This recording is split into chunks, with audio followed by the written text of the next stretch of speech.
In honor of Black History Month, we are about to take you through stories that inspire, educate, and uplift.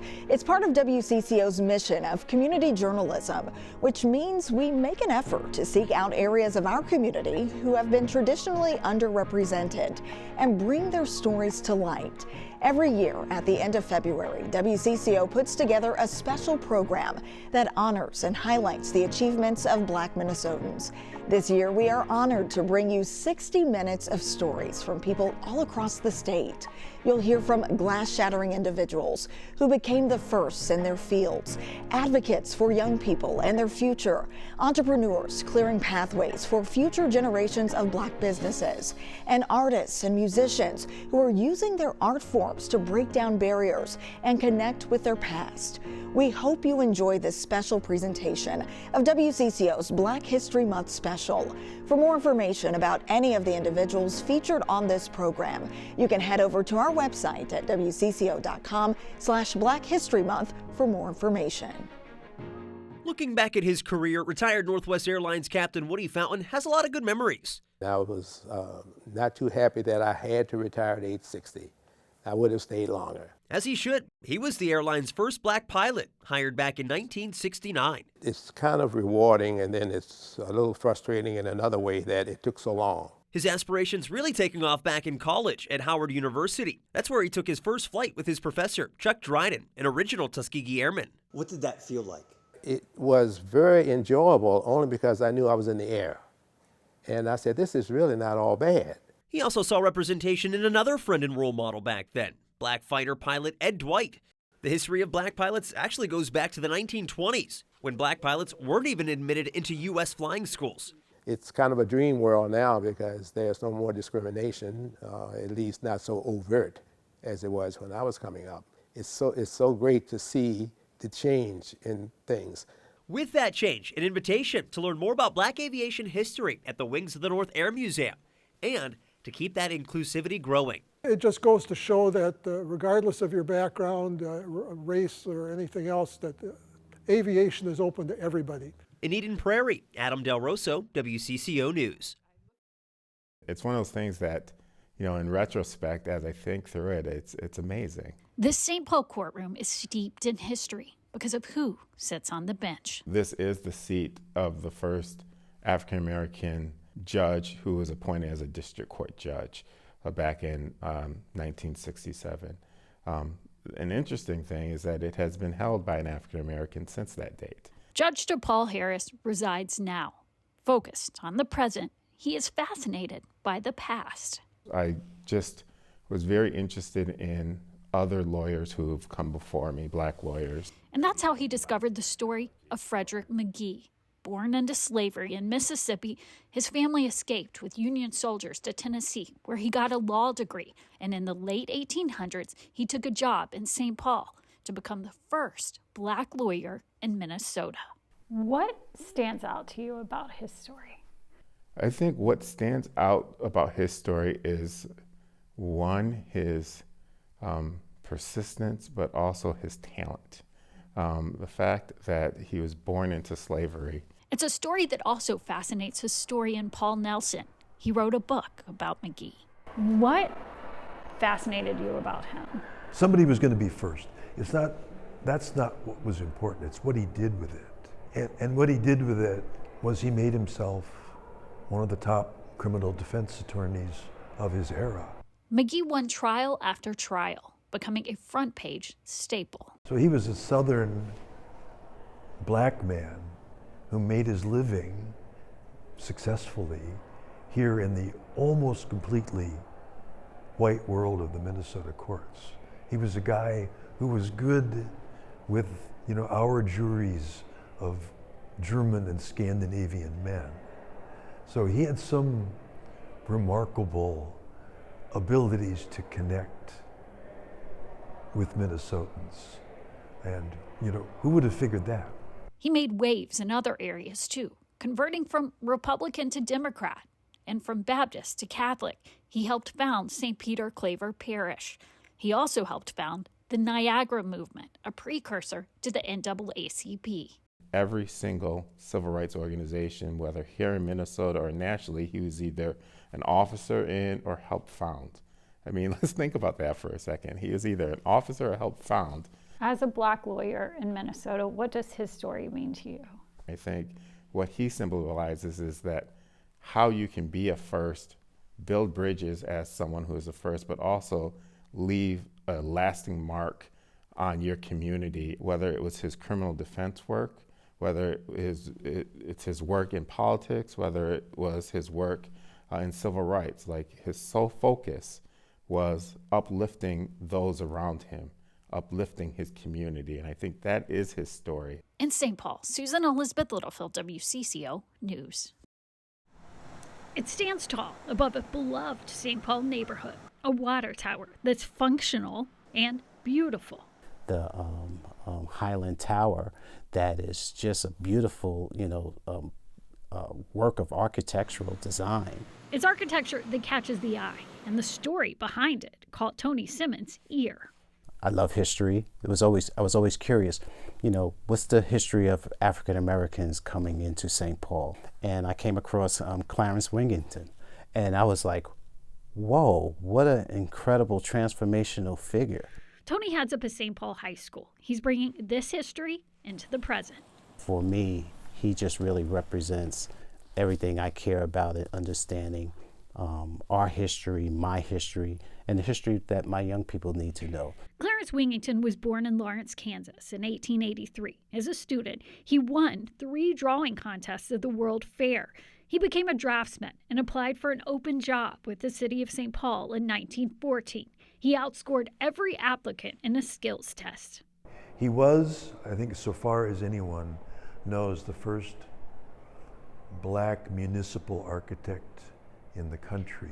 Paul Nelson chronicled Clarence's life for the History Museum. Generally speaking, for Black professionals, opportunities were constrained. He made his way, not as a Black architect, but simply as a professional. For a guy who, again, was not formally trained as an architect, to have 3 buildings on the National Register. Impressive. It's impressive. There is, of course, the tower and this Hamlin landmark. He designed schools and this namesake structure. The pavilion at Harriet Island is another example of his classic architecture. There are over 90 projects in total. So his work is a big part of the infrastructure of St. Paul. Oh, yeah. Timeless structures and a timeless lesson. What would you want your students to know about him? How he didn't let anything stand in the way of what he wanted to pursue. And I really want our young people to understand that, when you get that opportunity, seize it. And he obviously did that in a way, and we see it every day in our lives here in the city. In St. Paul, Susan Elizabeth Littlefield, WCCO News. Black citizenship in the age of Jim Crow. Artifacts showing the fight for equality and citizenship for Black Americans in the years following the Civil War. There's power in objects and things that people handled and things that were part of people's lives. Even though some of the artifacts and objects in the exhibit hold painful history, it's important history to tell and to collect and to share. On loan from New York, this display opens at the Minnesota History Center Saturday. You're learning about how voter suppression worked. Historians here say their hope is to show what life was like across the country and here. I think a lot of people don't always realize that, segregation and Jim Crow did exist in the North. It isn't just a Southern story. Part of finding context is trying to figure out what is happening in Minnesota during the same time period.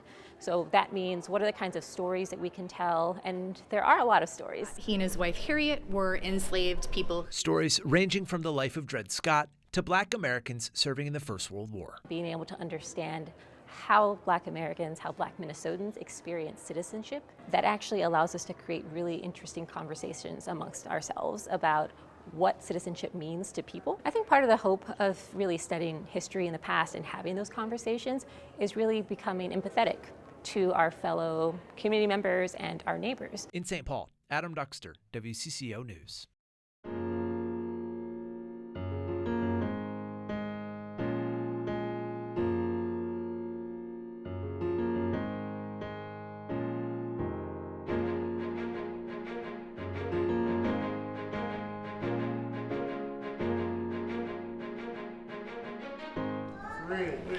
With the cutting of a ribbon, the Harding High School auditorium became the Joanne Clark Auditorium Saturday morning. I was so surprised as how many people show up. It's all to honor the woman who started what would become the Thinking Career and College Early Fair more than 20 years ago inside a church. That's the first time that I ever seen Harding Auditorium full with people who look like me.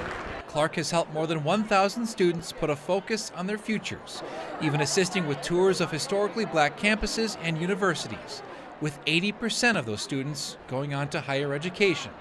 She's even helped raise more than $1 million to ensure those students can afford the trips. And what makes my tour different, even if the kids do not have that 2.0 on up, I'm going to take kids who have a 1.5 or 3. Fittingly, HBCUs were numerous Saturday. Students like Benilde St. Margaret's Jr. Judah Johnson Nixon are here checking out their options. Like FAMU is one, and then Hampton University is also one. I want to go into the science department. Well, from the beginning, HBCUs were the only places that our people could attend, and I think they help so many people find their ways in a world that doesn't treat them right or treat them the same as others, and it gives people those same networking advantages that they wouldn't be able to find other places. For Clark, it's about closing educational disparities while giving opportunity to those who wouldn't ordinarily receive it. Those kids' life have changed, and now they probably your doctor or your lawyer. You probably just don't know it. In St. Paul, Jason Rantala, WCCO News. Good morning, y'all. Good morning. Good morning. Here I go. Thank you. Yeah, you guys hungry? Yeah. Every day, members of the Ramsey County Outreach Team are meeting people where they're at. Hello, ma'am. Are you hungry? Yes, thank you very much. Yeah. They go to where the unsheltered hang out during the day and pass out beef sticks. On the back of the package, a phone number for resources needed to get them off the streets. You can't drive anywhere in the city and not see an encampment somewhere. Those beef sticks coming from a group called Hunter's Harvest. The outdoors organization donates part of their take to help the military and first responders and the homeless in the capital city. But most people don't want to be down here. It's just a situation of life. Community Service Officer Reverend Darrell Spence has worked with the community for more than 30 years. He knows many now living on the street. This has to be one of the worst years when you look around. Ramsey County Homeless Assistance Program is tracking about 120 people living in 23 separate tent encampments. Most are just 24 years old or younger. Anything else you need? Anything like hand warmers or stuff like that, if you have any? I do. This former satellite office for Ramsey County now houses its outreach efforts. Warm clothes, shoes, and gloves are handed out here. And the mission is to make them feel like this is still their home, and they still are appreciated by those of us who care. And that care can go a long way. Have a great day. We helped a young lady. She went from the shelter, and now she's got a house because she followed the little phone calls on the back of the beef stick. And when I saw her yesterday, she's smiling, she's happy. Rev, I got a place. That's what we're looking to see. In St. Paul, Reg Chapman, WCCO News. Sierra Carter is slowing things down. Big breath in through your nose. Offering calm in her North Minneapolis sanctuary, the Zen Bin. Her R&B candlelight yoga class is intentionally in the dark. It's a judgment-free zone. She urges her clients, mostly women of color, to rest. But for her, it's been a 12-hour workday by the time she heads home. That's why every morning starts with something healthy, like fresh lemon and garlic to fight a cough. It's something she's learned after years of health struggles. Once you get curious about your body, you just kind of start exploring things, researching things, finding things and ways to heal yourself naturally. Morning is time for Carter to read from her Bible. Her faith has been a guiding force as she's struggled to find healing places for mindfulness, exercise, and healthy food, often feeling judged or out of place in the primarily white-run establishments she's visited. She sets her intention for the day, then heads to her other business, Heal Minneapolis. Both businesses were born from the idea that she could create what she couldn't find on her own health journey, for herself and her unserved community. Located at 42nd and Lyndale in North Minneapolis, a food desert, Heal offers plant-based food, drinks, herbal medicines, and community. Carter grew up in the suburbs, but is now committed to North. North Minneapolis makes me feel seen. It makes me feel heard. It makes me feel safe. A lot of people think that this neighborhood is not safe, but I feel safest here. That's the way. Regardless of the workload, Carter prioritizes family time. She says at least 10% of each week is spent with loved ones, like her Aunt Julie's family and her mom, Jamie. I'm proud and I'm happy for her because she doesn't allow, she's a young lady and she doesn't allow people to put her in a bubble. But she just goes on and creates, and her creations are for the world. One of those creations is the wellness center we visited, the Zen Bin, which fills a gaping hole in North Minneapolis. In through your nose. According to the Yoga Alliance, 70% of yoga practitioners are white. Carter wants the people who visit her spaces to feel the acceptance she couldn't find. Barrett Leone, WCCO News.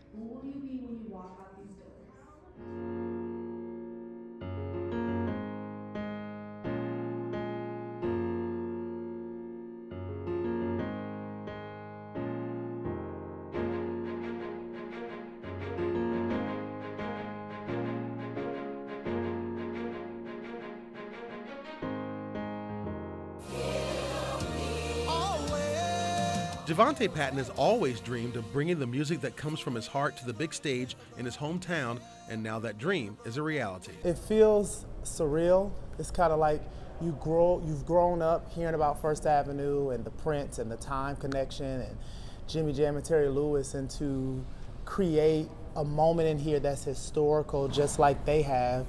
I don't really have words. The North Minneapolis native will bring together the first ensemble he worked with, DFY, and live horns to the main stage at First Avenue, the first gospel artist in the venue's 53-year history to ever do so. Wow, there's moments in lives where you have to pinch yourself, like when you get married, when you have children, but this is that moment where I keep doing this. It's just kind of like, wow, we're doing something historical, and I'm just so grateful for the management at First Avenue for embracing me. First Avenue says Javante's music brings people together, and that's what they hope to see Friday night. Javante hopes to follow in the footsteps of Minnesota greats who performed here. So I have a new song that feels like Minneapolis funk, Minneapolis sound. These walls, this stage, it just responds to that style of music. Javante grew up singing in church, and his passion for spreading the good news can be felt in all his music.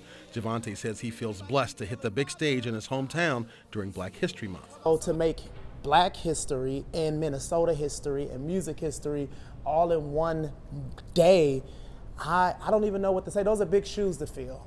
His 3 daughters will perform as well, and when he hits the stage, he hopes to honor that Minneapolis sound so many are used to hearing in this historic venue. We have horns. We got some players from LA, some local players as well.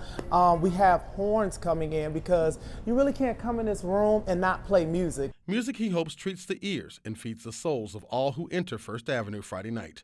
Reg Chapman, WCCO News.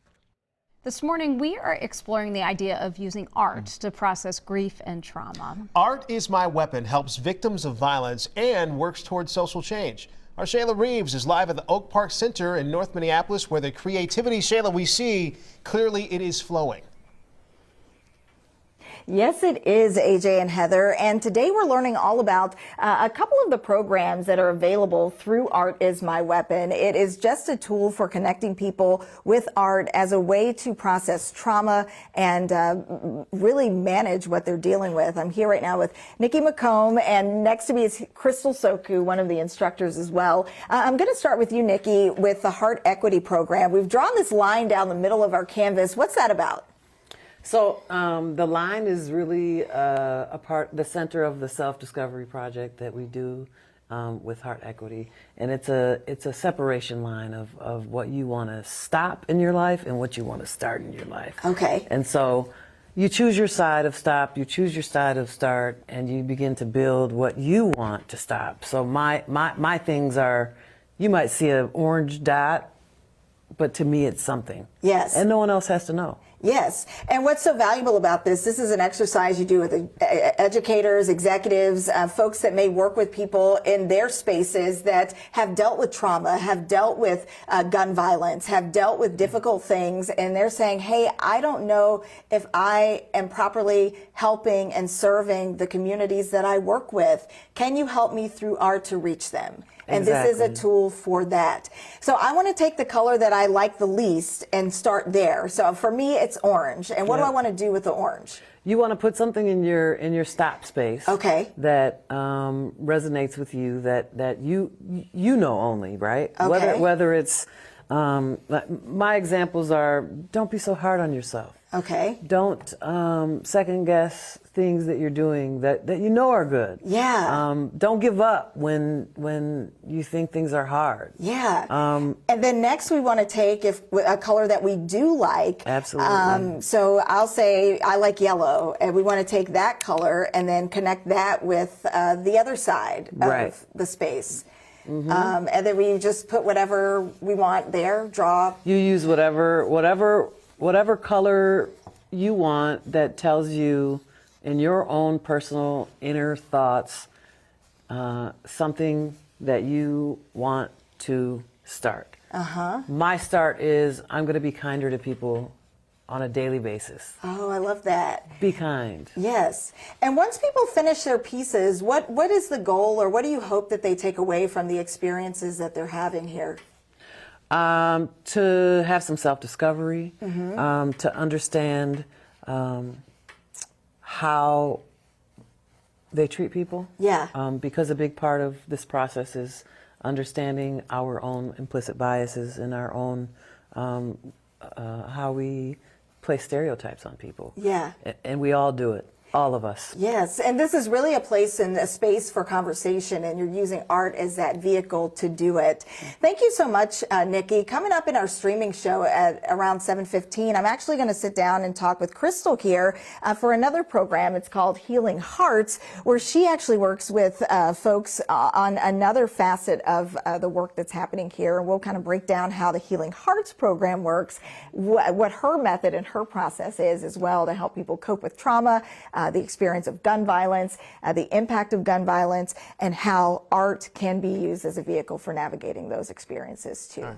Really important conversation. Shayla Reeves, live Minneapolis. Shayla, thank you. Yeah. Welcome, welcome, welcome to this rehearsal. Jamisha Bennett has entertained us for decades. Millennial.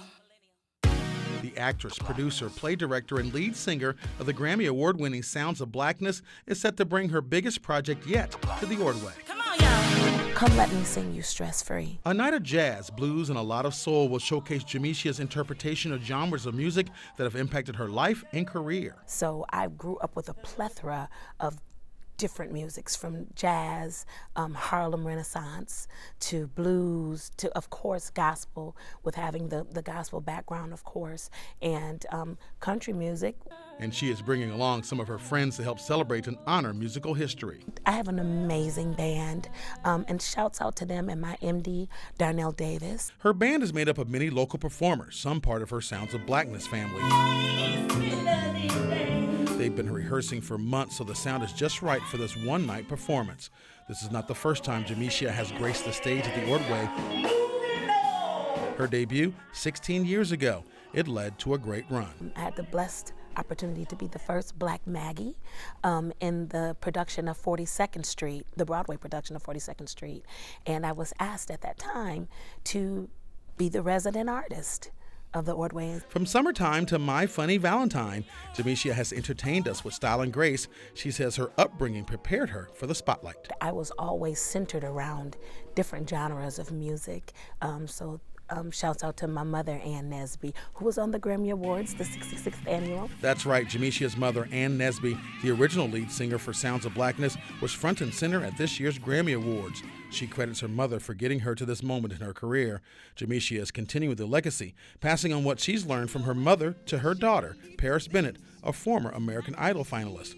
A family focused on music and entertaining others. Jamisha says she loves her Minnesota fans and considers this home. That's why she is preparing to give her audience the performance of a lifetime. they shouldn't leave the same way that they came. They should always leave on a high, feeling good. And that's our job as entertainers in this music business. Reg Chapman, WCCO News. As we celebrate Black History Month this evening, we highlight an American icon. Today, some St. Paul students had the opportunity to bring history to life by peering through the lens of their school namesake, St. Paul's own Gordon Parks.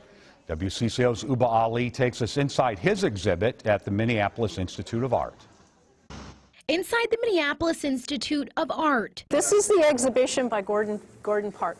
On bright colored walls, these black and white photos hang. Nothing in his photographs are left to chance. A photograph is worth more than 1,000 words, especially his. Kevin Pollard is talking about American Gothic, shot by nationally renowned artist Gordon Parks, an activist and artist who came of age in St. Paul. American flag in the back, broom and mop in the other hand. Those are her choices of weapons. A visionary who used his camera to highlight the life of Ella Watson. I think that's what his photography encompasses, the American experience through the eyes of a black man. This intimate series of photos take us inside Watson's daily life as a custodian and a family woman in the 1940s. I feel like I'm at home with Ella Watson. I feel like I'm in her living room. I'm in her church. That feeling is made possible 8 decades later through these photos. His photo, American Gothic, captures a deep sadness. That's because Uncle Gordon honored his subjects, built the relationships, and now the scholars can benefit. Robin Hickman Winfield is Gordon Parks' great niece and a teacher at Gordon Parks High School. Uncle Gordon's smiling, I would say. She believes this exhibit exposes students to new opportunities. So they're understanding why Uncle Gordon took that powerful photograph, and they're taking it to the next level. In Minneapolis, Uba Ali, WCCO News. The school's mission is to honor Parks' legacy by providing pathways to graduation and opportunities for lifelong success. The Minneapolis Institute of Art exhibit will be there until June.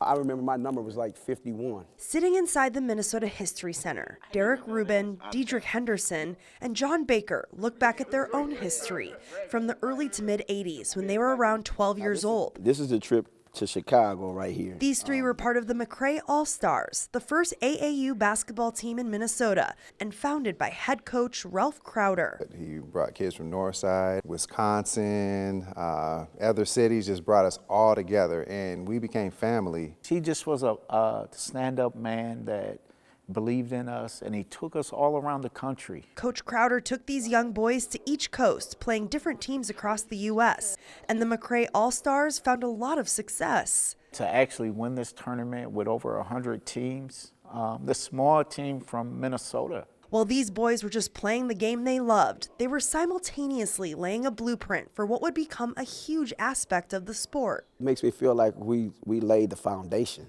Without that group pioneering the way, I probably don't start East Metro Wave. Jay Schwartz founded the East Metro Wave AAU club based out of Cottage Grove. This club is one of nearly 40 in the Twin Cities Metro that now exists because of what McRae All-Stars created. The innovation, the forethought, I know how much work it is to do that, and yeah, I think it's absolutely amazing, and we should thank that group for what they did for Minnesota basketball. While club founders are thanking these original players, they thank Coach Crowder for believing in them. In the inner city streets, sometimes it can be rough, you know, on how growing up, things that you see, but going with the McRae All-Stars and Mr. Crowder, he turned me into the right direction. In St. Paul, Marielle Mose, WCCO Sports.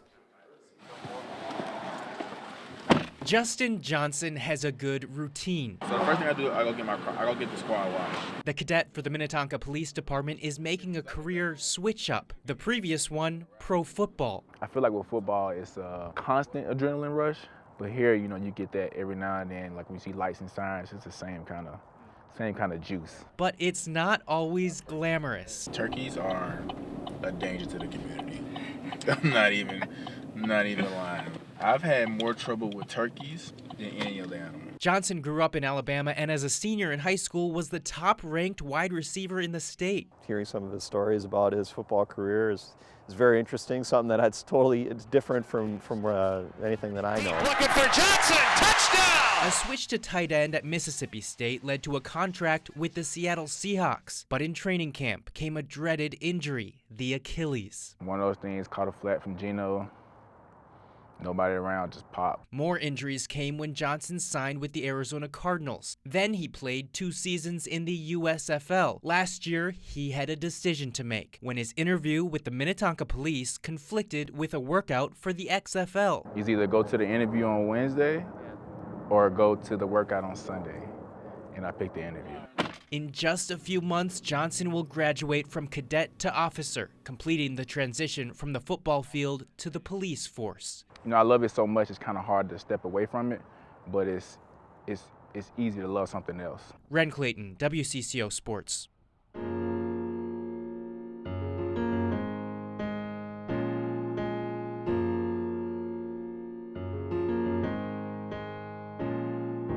Fighting back against racism starts with you. It is important to first understand the privilege that you have and to learn how to take action and use your power to benefit others. So that's the message behind a new book, From Ally to Accomplice, How to Lead as a Fierce Anti-Racist. It's written by Sina Hodges, the founder and CEO of Anti-Racist Training Coach, and you're also a consultant. You're known as the Woke Coach. Yes. Sina, thanks so much for joining us this morning. Thanks so much for having me. It's great to be here. How did you even get started with this?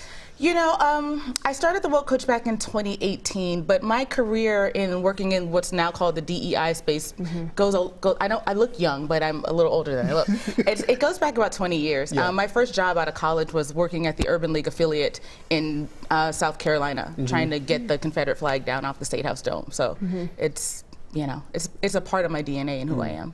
And then you made your way up to Minnesota. I made my way to Minnesota. Started the Woke Coach in 2017? 2018. Okay, tell us about the Woke Coach and the kind of work that you do, and tell us why you chose the word woke. Oh, okay. So the work that we do really is we try to provide transformation. We actually want to take our clients and move them from one place to another place. So that's where From Ally to Accomplice comes in, right? It's about this notion of self-aware. How can you be more self-aware? And how can your own self-awareness in turn lead to creating more equitable and inclusive environments for other people?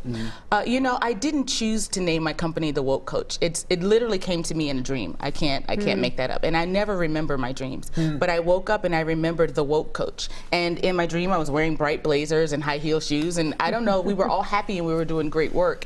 So that's essentially what happened. But when I think about what the word woke means, because I know that it has kind of set off a political firestorm, if you will, for us, the definition of woke is really super simple. What we know is that each of us is just the sum of our lived experiences. That's who we are. And none of us has the quintessential lived experience.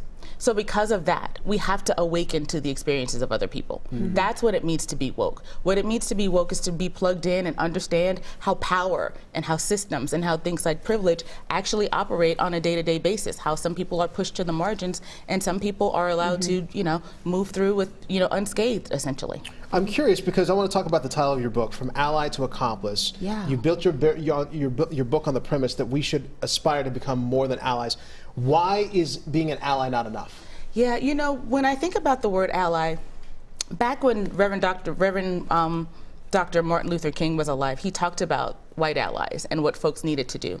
And you know, since the 60s, I will acknowledge that we've made great progress, but we still have a long way to go. So I feel like sometimes the language of being an ally is a little insufficient for where we should aspire to be, right? I think it allows us a sense of comfort. An ally is a person who, you know, if you end up as an ally, I'm not saying that's a bad place. I'm saying you could push farther. But an ally is someone who's really well-intentioned. They want the best. If you are someone who is historically underrepresented and you tell them exactly what to do, they will do it. But an accomplice pushes past that. An accomplice is someone that, say hypothetically, you're running a marathon. The accomplice is the person that is making sure that you have your water, they're toweling you off, they might see a branch in the front and they get that out of the way for you, right? So it's an active use of your power and your privilege for the benefit of others. Right, I've also heard the term ally being used as a verb. That if you're going to be an ally, this is something, or an accomplice even, this is the work that you need to do every day. day. Absolutely. Not just when you feel like you have good intentions, but really take actions and do those every day. And which leads me into, a lot of this work, this anti-racism work, does and should fall on white people. Yeah. How can they get involved? Yeah, you know what I tell white folks all the time is that curiosity is the seat of our learning, right? What are the things that you're curious about? If I go into your phone right now and look at like the last 10 things that you've asked Siri, you've probably asked something like, how many feet are in a mile? How many, we are a curious society. We ask all these questions. And so if we're curious about a thing, we'll learn about a thing. And the reality is that the information is readily available, right? Google is really your friend. And oftentimes when you're looking up information, what are you reading? What are you listening to? Who are you engaging with? Like, how are you changing your day-to-day patterns and practices? And honestly, when you encounter information, if you're researching, you'll find information that's been created by the people who are most grossly impacted by the issue. Right? And that's the information that you should be seeking out. And you shouldn't be just relying on your friends of color. Oh, answer this for me. No, you do the work. Absolutely. You go figure out what you need to do. And here's the deal. You get to ask questions, right? But you don't get to ask questions until you've done a sufficient amount of research. Right? Yeah. Once you've done some research and because the question is not you asking about someone's person, the question is then, I read this article and I listened to this podcast and I heard this very interesting thing and I have some questions about it, right? So then you're talking about something to deepen your knowledge based on something that you've sought out. And you're not simply relying on someone to help you have that information. So you started the Woke Coach in 2018. Yes. What changes, because now we're in 2023. Yes. What changes have you seen since then? Or have you seen any changes since then? So I will say, I'm always going to be honest that I believe that we've made some progress. I believe that we've passed some important legislation. And I believe that in 2020, people's hearts and minds were in the right place. We made a lot of commitments. Okay, what about now? Well, I was going to say, I think we've fallen back on those commitments that we've made to people. There are a lot of articles that are talking about, some of these big corporations and some of the pledges that they made to the African American community in particular, and we haven't received those things. We haven't done that work. And I think, for some people, I hear people divesting from the work already. They're saying, well, it's been 3 years and we had some training and we did some things and we hired the DEI person, so we're better off. And what I want to say to folks who feel like it's time to divest right now is that if you divest right now, I know you're going to set your company back at least a decade.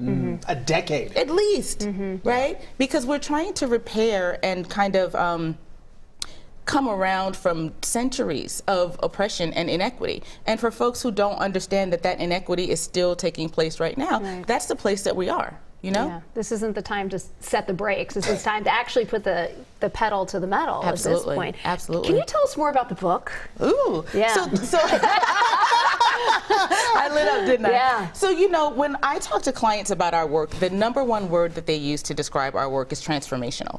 And I think that's really key. And when I thought about how we could scale the business, so to speak, I can't 10x myself. I could, we have other coaches who work in the business, but when I thought about how to make the greatest impact, it was take what we teach, put it in a book so that everybody can have access to it, right? And so I wanted to make sure that people, no matter where they lived, could have access to the teachings and the education that we provide, and really start to try to create these equitable and inclusive cultures by starting with self-awareness. So there's anecdotes from some companies, some are named, some are not named. There are coaching prompts in the book. We really talk about that notion of self-awareness, and we really get deep into the definitions of ally and accomplice and what those actions actually look like. And one, how you are an ally or an accomplice in your real life, but also just how you're an accomplice at work as well. Look, let's be honest, these are tough conversations to have. I mean, these are very complex, very deep issues, but we are just now starting to have more of these conversations. And this dialogue has to continue in order for us to move together, in order for us to move forward together, right? Absolutely. I mean, that's what it's all about. Absolutely, absolutely. It is, one of the things that's really true is that racism hurts everybody. And until we really understand that it does hurt everybody, it takes away our humanity, it fosters inequity, it doesn't help us thrive, right? And so once we realize that it hurts everybody, and white folks need to understand that, people of color, we do understand that. And if you understand that it does hurt everybody, then it means that we have to have a collective solution for how we make sure that we're not hurting each other. other. Right, and what I love about your work, if you follow Sina on Instagram, you know that she is everywhere, all over the place. But and you know, I'm appreciative that you wrote this book because you give people concrete examples of the work that they can do. Because I think there's a lot of people out there, especially white people, that say, well, what can I do? Absolutely. Right? Absolutely. And you are saying, hey, look, here's what you can do. Start with this book, talk to the woke coach, you know, just figure out what's going on. Absolutely, absolutely. It's also participating in self-awareness. Yeah. And sometimes people don't want to hold up the mirror and look at themselves. That's hard to do. That's really hard to do. It's hard for everybody to do, right? But it's especially hard to do when someone tells you that you're deficient in a way,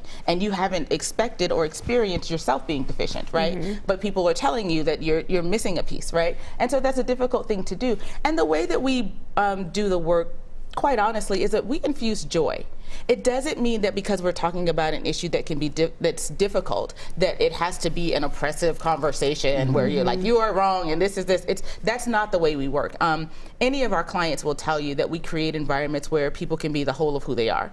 There's curiosity, there's a lot that goes on in those spaces. Do you think that's part of the issue, that people don't necessarily want to hold up that mirror, but there's also a fear of that conversation, and it's going to be the aggressor, as you just mentioned, you're doing this wrong. Absolutely. There's a way that, is that part of the problem too? I think, you know, fear keeps us from being our best selves on any given day. You know, if we feel like we'll be absolutely successful at something, we'll jump to it, right? But if we feel like, oh, I'm gonna fail, or I don't know this, or, you know, like, you don't want me working at NASA. I don't know what they do. You know what I mean? I don't know what they do at NASA, and I would probably screw it all up, right? And so that's that innate fear that we have about doing things that are challenging to us, especially when we feel like for however long we've been on this planet that we've been good people.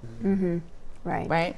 So book comes out in September. Book comes out in September. You can pre-order now? Yes, pre-order now. Please, please, please, yes. Right. Okay. And then can you find it on Amazon? Where can you find it? So we're selling it at thewokecoach.com. So www.thewokecoach.com. Okay. Yep, it's right on the website. Sina, thank you so much for the wonderful conversation. Thank you so much for having me. And of course, if you want more information, you can go to our website. We'll have a link to thewokecoach.com. Of course, you can pre-order that new book.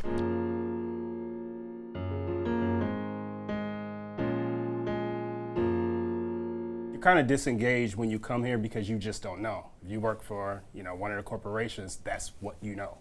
You know, they don't really focus on the social aspect that keeps folks here.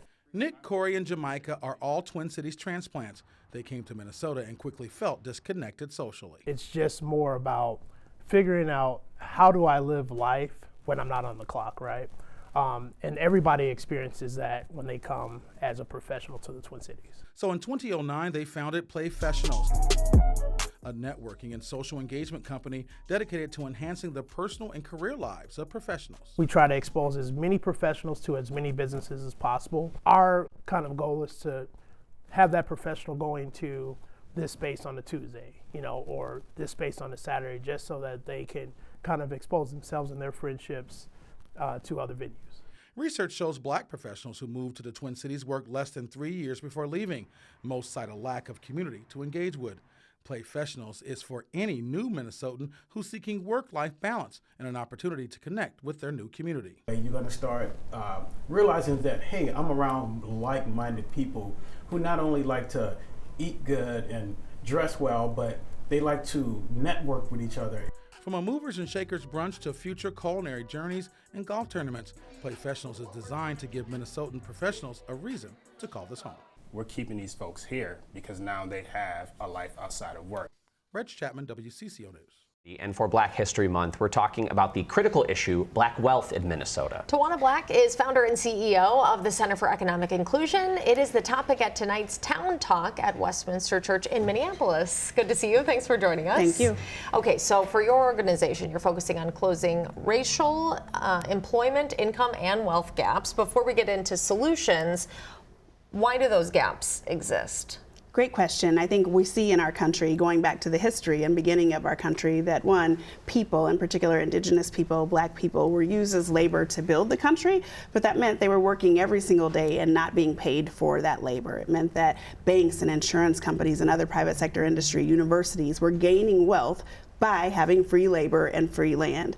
those gaps continue to persist, not only because of the late start then once freedom took place of being able to build wealth, but also because the mindsets that were born into our bodies and DNA continue to persist. Our ability to really see all people as equally talented and then deserving of wages, opportunities in equal, and now in this case, equitable ways that allow all people, in particular African Americans, to advance through the economy. When it comes to solutions, I imagine part of it has to do with what you just said, a mindset shift. Absolutely, absolutely. It requires us to, one, understand how do our current mindsets show up, not as assuming that, wait a minute, I wake up every day and I'm intending to harm or I'm intending to pay different. But if you've got a mindset that has been ingrained in our DNA, as it has for all Americans, that wait a minute, I can get by with paying this person this amount versus this other person doing the same job differently, that'll show up. If I have a mindset that I don't really think you're deserving of this, then I might negotiate a contract with your business differently than I would if I really am getting back to that human belief we want to have, which is that all people are created equal, have all the same talents and opportunities, and should be invested in. What do you want to encourage people at home to do about this? You know, it starts personally. It starts with the conversations we have at home. I read to my son's school this morning, read a book that helped inform them as fifth graders about this and about how we treat all people. But then it means we've got to take actions based on those beliefs. Showing up at forums like tonight's forum to talk about how racism continues to persist in our economy and what we can do every day, because it's an everyday action, to change it. You say everyday action beyond Black History Month throughout the rest of the year. What can we do to keep this message going? Sure. Well, at the Center for Economic Inclusion, we really focus on the economy, right? This is costing our economy over $1 trillion, and this being our failure to drive wage equity and wealth equity. If all people wake up every day and are hyper-conscious about that, we'll take different actions in our workplaces, in our communities, and we'll educate our children so they're not carrying this weight into the future.